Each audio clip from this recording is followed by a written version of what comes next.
ಈ ಅಟ್ಯಾಕ್ ಇದು ವಿಶ್ವವ್ಯಾಪಿಯಾಗಿದೆ.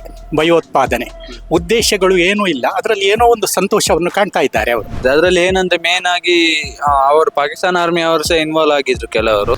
ಅದು ಮಾಡುವುದು ತಪ್ಪು. ಅವರಿಗೆ ಬುದ್ಧಿ ಹೇಳಿದರೂ ಅರ್ಥ ಆಗೋದಿಲ್ಲ. ಕೆಲವು ಎಲ್ಲ ಸಮಯದಲ್ಲಿ ಕ್ಷಮೆ ಅಥವಾ ಉಪದೇಶಗಳು ನಡೆಯುವುದು ಅಂತ ಇಲ್ಲ. ಸರಿ ಸರ್, ಯಾಕಂದ್ರೆ ಅವರು ಸಾಯಿಸಿದ ನಮ್ಮ ಇನ್ನೋಸೆಂಟ್ ಪೀಪಲ್ಸ್ ಅನ್ನು.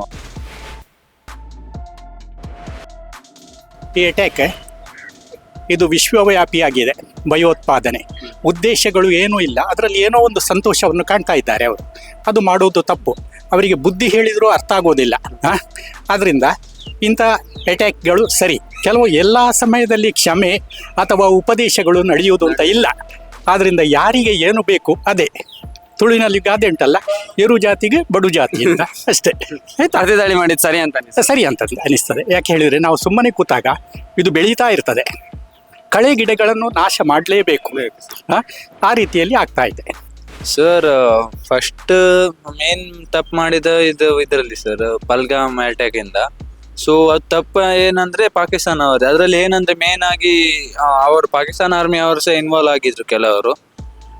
ಸೊ ಇದಕ್ಕೆ ಆನ್ಸರ್ ಕೊಡ್ಲಿಕ್ಕೆ ನಾವು ಇದು ಒಂದು ಸ್ಟ್ರೈಕ್ ಕೊಟ್ಟದಷ್ಟೇ.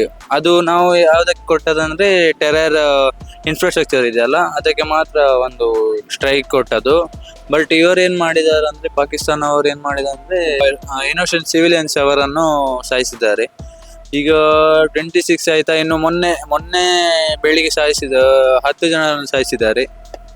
ಸರಿ ಸರ್, ಯಾಕಂದ್ರೆ ಅವರು ಸಾಯಿಸಿದ ನಮ್ಮ ಇನ್ನೋಸೆಂಟ್ ಪೀಪಲ್ಸ್ ಅನ್ನು. ಅವರು ಸಹ ನಾವು ಇಷ್ಟವರೆಗೆ ಹೇಗೆ ಅಂದ್ರೆ ನಾವು ನಮ್ಮ ಆರ್ಮಿ ಅವರು ಆರ್ಡರ್ ಅಂತ ಕೇಳ್ತಿದ್ವಿ. ಈಗ ಆರ್ಡರ್ ಅಲ್ಲ, ಸೀದಾ ಆರ್ಡರ್ ಸಿಗ್ತದೆ ನಮ್ಗೆ. ಏನಾದ್ರೂ ಆದ್ರೆ ಸೀದಾ ಅವರೇ ಆರ್ಡರ್ ಕೊಡ್ತಾರೆ, ಏನಾದ್ರೂ ಆದ್ರೆ ಬಿಡ್ಬೇಡಿ.